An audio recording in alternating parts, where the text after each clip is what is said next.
I'm Benjamin Jarrell, and this is not the truth.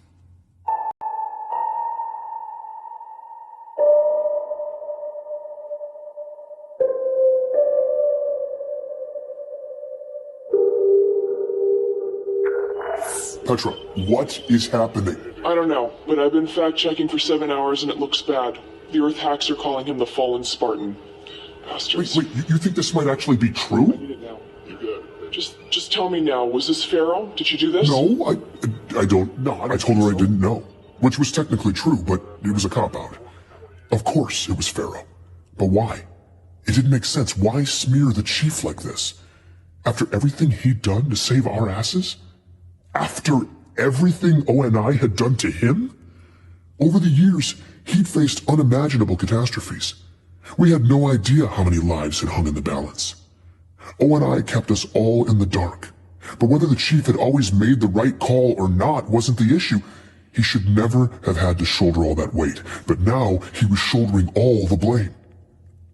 It wasn't right. As Petra relayed what some of the talking heads were saying about Chief on Earth, I started getting downright pissed. Then, she was gone. Waypoint was gone. My comm pad. Everything.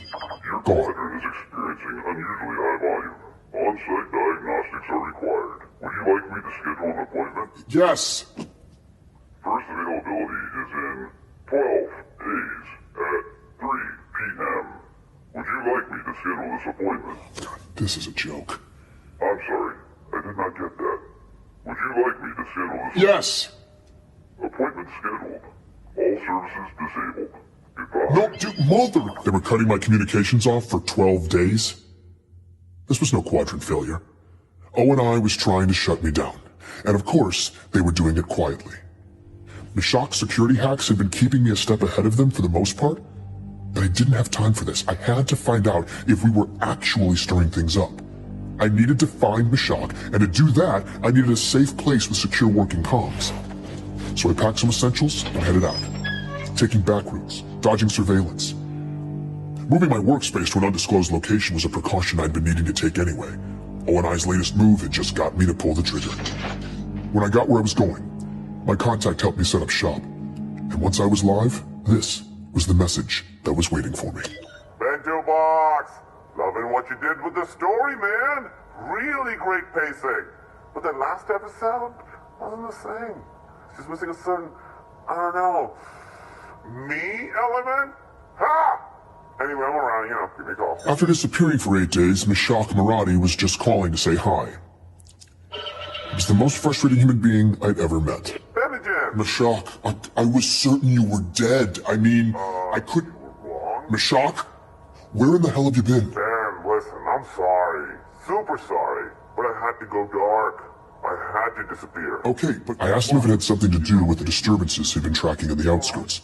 He said no. It was this other thing I was checking on for you. I don't know anything for sure yet, but I will soon. Fine, but listen, I realize you operate in a den of secrets, but you could have at least warned me before disappearing, I mean, right? No, not really. It's true. I operate in a very mysterious den of secrets. But this mission was on a level 3 stories below the subfloor of the secondary basement of my den of secrets. I shouldn't even be thinking about it.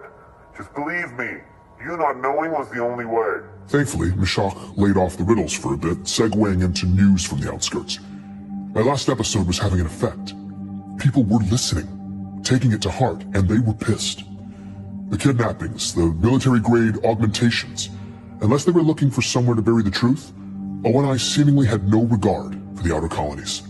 This was an old ache for these people. Back when their survivalist spirit was bordering on independence, ONI had given the outer colonies their full attention. They pulled out all the stops to crush the oppressive insurrectionists. No one was shedding tears over that. But then, when the Covenant showed up and started glassing their planets to genocidal hell, the outer colonies were widely left to fend for themselves. It was this principle of selective intervention that had never sat well. But where my story had started to reheat that unrest in the outer colonies, last night's leak had brought it to a boil. So the idea is the chief went into berserker mode, right? That drip, drip, drip has a very different effect depending on where you live. All those herbivorous babies on Earth think they deserve their own dedicated Spartan messiah. Like he's gonna camp out on the moon, waiting to kill aliens or karate chop meteorites to keep them safe. So the word rogue panics them.